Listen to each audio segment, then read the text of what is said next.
Welcome back जी। एक मतलब फिर मैं आप सबको खुशामदीद करता हूँ अपने यूट्यूब चैनल पर।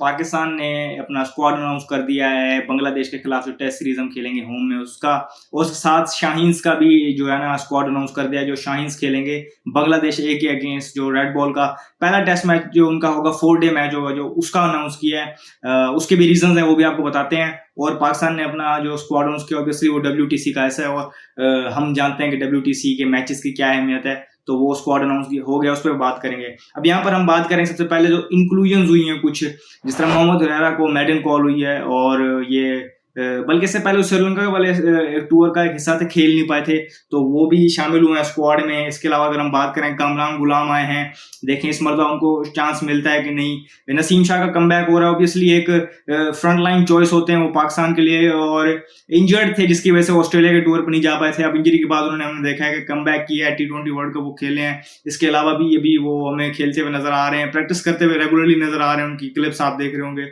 तो वो भी स्क्वाड में शामिल हुए हैं, उनका भी नाम आ गया है। अगर हम बात करें तो हम जिस चीज को गौर से अगर हम देखें तो इस स्क्वाड में हमारे पास एक तो पहले आमिर जमाल की बात करते चलें कि उनकी इंक्लूजन सब्जेक्ट टू फिटनेस है, कि अगर वो फिट हो गए, क्योंकि अभी हमने देखा था कि वो गए हुए थे काउंटी खेलने, तो वहां पर उनको बैक के कुछ इश्यूज आए थे। अगर वो प्रॉपरली टाइम पर रिकवर कर गए तो वो भी इस स्क्वाड का हिस्सा होंगे। और 17 का स्क्वाड अनाउंस किया है। और यहाँ पर यूजुअल नेम्स अगर हम बात करें तो हमारे पास मौजूद हैं बाबर आजम, शाहीन अफरीदी और मोहम्मद रिजवान, जिनके बारे में बात की जा रही हो रही थी। ये बातें हमने सुना था कि शायद इनको डिसिप्लिनरी एक्शन के थ्रू कोई ड्रॉप किया जाए, कोई कमेटी बन गई है, कोई 1 साल का बैन। मतलब एक जो हम कह रहे थे ना कि मैंने आपको कई बार कहा था कि वेट करें, और जो है ना हीट ऑफ द मूवमेंट में या जो चीजें चल रही हैं उसको देख के अपनी कोई राय कायम ना कर लें और कोई बात ना बताएं। क्योंकि एक चीज समझ में आ रही थी कि ऐसे स्टॉलवर्ड्स हैं पाकिस्तान क्रिकेट के इस टाइम पर मौजूदा, अगर हम बात करें, बेशक उनसे परफॉर्मेंसेस नहीं हुई वर्ल्ड कप की, आपने खुल के तनकीद की, उन्होंने मौका दिया आपको, हमने भी तनकीद की, लेकिन इसका ये मतलब नहीं था कि उनको उठा के अपने बेन में डाल देना है। परफॉर्मेंसेस आएंगी वक्त के साथ, चीजें हमने इंप्रूव करनी है मुख्तलिफ चीजों के साथ, और साथ उनके एक कंपटीशन खड़ा करना है। फिर अभी तो उनके खिलाफ अगेंस्ट अगर हम बात करें तो कंपटीशन था ही नहीं, तो ऐसे उनको ड्रॉप नहीं किया जा सकता था। तो सारी अफवाहें वो दम तोड़ गई। ये अपने स्क्वाड का हिस्सा मौजूद हैं। सरफराज अहमद भी विकेट कीपर हैं, और मोहम्मद रिजवान भी 2 विकेट कीपर मौजूद हैं। एक्सक्लूजन की अगर हम बात करें तो हसन अली जो है वो इंजर्ड थे, इसलिए वो इंजर्ड बाहर हो गए हैं। इसके अलावा अगर हम बात करें तो नुमान अली जो है फॉर्म नहीं थी उनकी, और ऑस्ट्रेलिया गए थे, वहां पर उनको अपेंडिक्स का मसला हो गया, तो इसकी वजह से वो नहीं खेल पाए थे, इसलिए उनको ड्रॉप किया गया। तो इमामुल हक को भी ड्रॉप किया गया। अब यहाँ पर कुछ लोग उनकी एवरेजेस या स्कोर बता रहे हैं कि पिछले 13 या 12 के जो मैचेस हैं, टेस्ट मैचेस, उनमें उसका स्कोर है 900 प्लस रन है, एवरेज भी अच्छी है। लेकिन अगर हम देखें तो अभी तक ये स्टैट अगर कोई दे सके कि उसमें से पाकिस्तान से बाहर वो कितने मैचेस खेले हैं और वहां पर उसकी क्या परफॉर्मेंस है, तो पाकिस्तान के अंदर भी मैचेस खेल के उन्होंने स्कोर किए हैं, उसमें जीते हैं कि नहीं जीते हैं, और क्या सिचुएशन के हिसाब से वो खेले थे, कंडीशंस के हिसाब से खेले थे, अप्रोच उनकी इस तरह थी। तो ये सारी चीजें क्वेश्चन हो रही थी। तो उनके ऊपर अगर हम बात करें तो साइम अयूब को प्रेफर किया गया है टैलेंट की बेस पे, क्योंकि अभी तक उनकी परफॉर्मेंसेस नहीं हुई उनसे, तो साइम अयूब को प्रेफर किया गया है इमामुल हक के ऊपर। अब यहाँ पर लोगों की 2 राय है। एक उस तरह के लोग हैं जो कह रहे हैं कि सिर्फ ऑस्ट्रेलिया के टूर की परफॉर्मेंस में जज नहीं कर सकते और इमाम को बाहर करना ठीक नहीं है। दूसरी तरीके की राय ये है कि अभी हमें चेंज की तरफ देखना चाहिए, और बेशक जो नए अप्रोच की तरह से खेलना चाहिए, और किसी न किसी तरीके से उनको किसी कोचेस ने ऑब्वियसली बात की होगी, कैप्टन में बात की होगी, तो उनके अंदर टैलेंट आइडेंटिफाई हुआ है, और सर्टेन वे में जो खेलना चाह रहे हैं, जिस तरह शान मसूद कहता है कि हम तेज खेलने वाले प्लेयर्स हैं, जो मतलब रन्स के लिए देखें तो वो जो उनका एक टेम्पलेट है शायद उसमें फिट इन कर रहे हैं साइम अयूब, इसलिए वो टीम का स्क्वाड का हिस्सा है।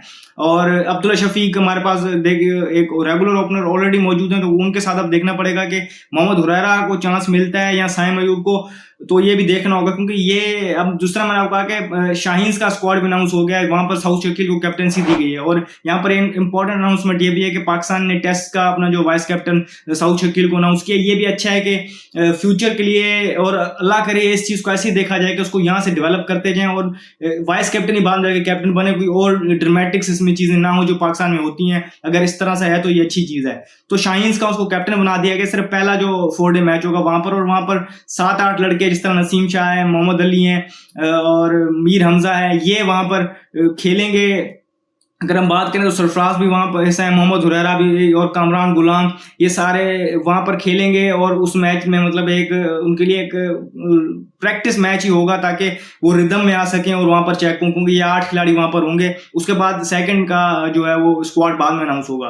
तो ये पहले टेस्ट से पहले टेस्ट मैच जो 21 से खेला जाएगा उससे पहले ये मैच हो जाएगा, तो ये एक अच्छी प्रैक्टिस है। और यहाँ पर पाकिस्तान अपने ये 8 खिलाड़ी जो स्क्वाड का ऐसा है टेस्ट मैच के, उसको यहाँ पर फील्ड करेंगे और देखेंगे वो किस तरह खेल रहे हैं। तो इसलिए शाहीन का स्क्वाड मैंने आपको कहा था ना, उसकी रीजन ये थी कि वहां पर 8 जो प्लेयर्स हैं पाकिस्तान के वो वहां पर खेलेंगे। मोहम्मद अली का मैंने आपको नाम बताया कि मोहम्मद अली का नाम मैं मिस कर गया था कि वो भी वापस कम बैक उन्होंने किया है। वो इंग्लैंड वाली सीरीज में खेले थे लेकिन उसके बाद वो ड्रॉप हो गए थे, लेकिन कंसिस्टेंट परफॉर्मेंस कर रहे थे डोमेस्टिक में, जिसकी बेस पे उनको एक वेल डिजर्व स्पॉट मिला यहाँ पर। अब यहाँ पर एक आपने चीज देखी होगी कि हमारी कंडीशन में मैचेस हो रहे हैं, और यहाँ पर सबसे पहले तो मैं ये बात स्ट्रेट अवे क्लियर करता चलूं कि यहाँ पर पिछले कुछ अरसे में हमने मैचेस देखे तो यहाँ पर स्पिनर्स ने तो डोमिनेट किए ही नहीं है। तो सबसे पहले तो ये सवाल उठाना ही ठीक नहीं कि स्पिनर्स स्क्वाड में इतने ज्यादा नहीं है, क्यों नहीं है वो।